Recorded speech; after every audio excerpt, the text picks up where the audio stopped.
Hi అండి, ఎలాగున్నారు? నేనైతే చాలా బాగున్నానండి. ఈరోజు అసలైన ప్రేమ అంటే ఏంటో నాకు తెలిసింది మీకు చెప్పాలని మీ ముందుకైతే వచ్చేసానండి. ఈ రోజుల్లో ప్రేమలు అప్పటికప్పుడే పుడుతున్నాయండి. అంతలోకే ఆ ప్రేమ కాస్త విరిగిపోతుంది కూడా. ఈ రోజుల్లో ప్రేమలన్నీ అట్రాక్షన్ లాగే నాకు కనిపిస్తున్నాయండి. మీరైతే ఏమంటారు? అసలైన ప్రేమ లేదు అని నేను చెప్పనండి, కానీ ప్రేమ అనేది ఒకరి మీదే పుట్టుద్ది, ఒకరితోనే ఉంటుంది అని నా అభిప్రాయం. అసలైన ప్రేమ కథంటే చరిత్రలో మనకు గుర్తుకు వచ్చేవి రోమియో జూలియట్, సలీం అనార్కలి, దేవదాసు పార్వతి. అవి గొప్ప స్టోరీసే, కానీ వాటన్నిటికన్నా గొప్ప ప్రేమ కథ ఇంకోటి ఉన్నదండోయ్. ఆ కథకి ఆరంభం ఉంది కానీ అంతం లేదు. యుగ యుగాల్లో అంతకన్నా గొప్ప లవ్ స్టోరీ కూడా లేదు. అదే రాధాకృష్ణ ప్రేమ కథ. కృష్ణుడికి 8 మంది భార్యలు ఉన్నారు. వీళ్ళందరికీ దొరకని గొప్ప అదృష్టం ఒక్క రాధాదేవికి మాత్రమే దక్కింది. అదే కృష్ణ భగవానుతో పాటు కలిసి పూజలు అందుకోవడం.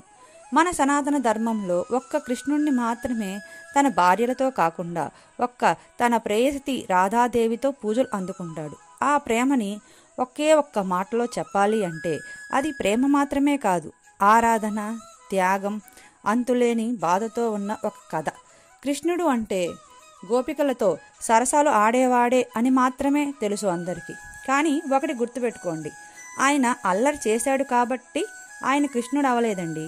కృష్ణుడు కాబట్టే అల్లరి చేశాడు. ఆయన దేవుడు. ఆయన ఏమి చేసినా ఒక అర్థం, పరమార్థం ఉంటుంది. మనం ఆయన్ని విమర్శించే అంతటి గొప్పవాళ్ళమా చెప్పండి?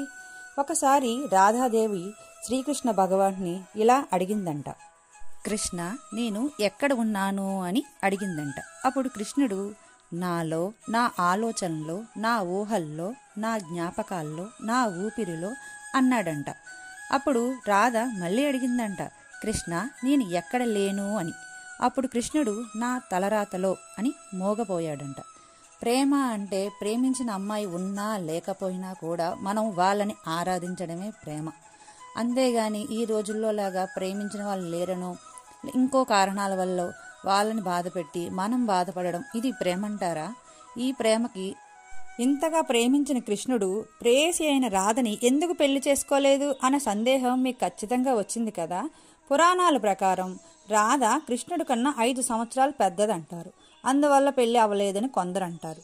కొంతమంది అయితే రాధాకృష్ణుల బంధం సాధారణ మానవ ప్రేమలా కాదు, అది భక్తి, అంకిత భావానికి గొప్ప ఉదాహరణ. కృష్ణుడు పరమాత్మ, రాధ భక్తి స్వరూపం. అందుకే వారి సంబంధాన్ని భౌతిక వివాహంగా చూడకూడదు. శ్రీకృష్ణుడు ఈ భూమి మీదకి ధర్మస్థాపన కోసం వచ్చాడు. అతని జీవితం పూర్ణావతారం.